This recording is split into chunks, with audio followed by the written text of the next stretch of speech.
In your March 2008 conversation at the Computer History Museum, you concluded by stating that being president of Stanford, at that time after about 9 years, was a mind-stretching experience. You told the Financial Times in a wonderful article published in early February that it's akin to being the mayor of a large city, and there's a lot of consensus building that's needed to succeed. Can you please share with us, in your 15 years, what it's like to be president of Stanford, what you think about big picture, small picture, and other items that would be of interest to our audience? Sure. Thank you, Alan. And thank you for that terrific introduction, Dennis.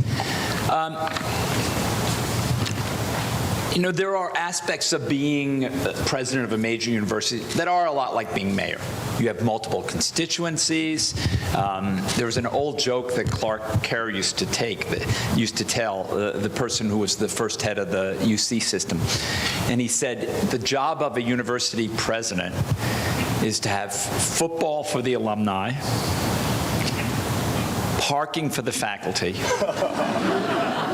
and sex for the students.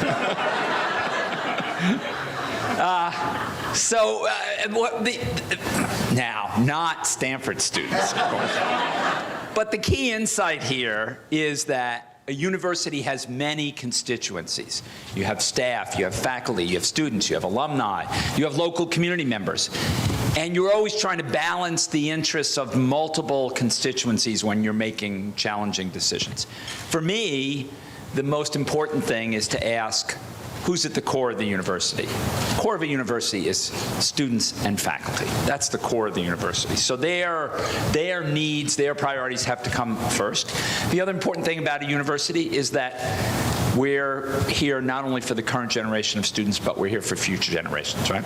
Universities are the second longest living institutions right after the Catholic Church, and right now, universities are doing a whole lot better. So, but they're trying to fix that with the new Pope. We'll see how they do with this. Sometimes a change of leadership is necessary to move forward. What's exciting about running a great university or helping lead a great university is the opportunity to see such great, incredible people. You work with really brilliant people who are real experts in their own field, who are pushing the frontier of that field forward.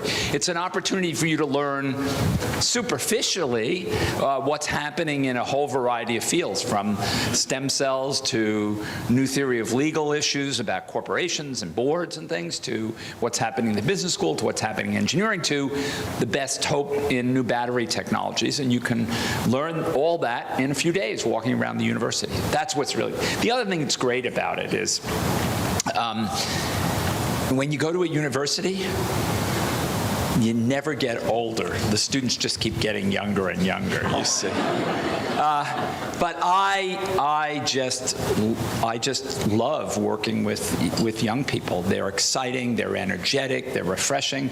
I'm teaching a freshman seminar currently at the university, and I have this group of 25 eager, enthusiastic, committed freshmen. Some of them quite advanced. They're pretty far along already, even though they're only freshmen. Some of them sort of have taken their first programming course.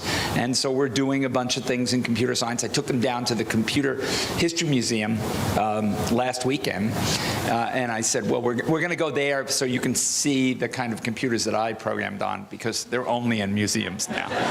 So we had a great time. But that gives you an idea of what I enjoy about it. Thank you, John. And it seems like being president of Stanford is keeping you young, young at heart.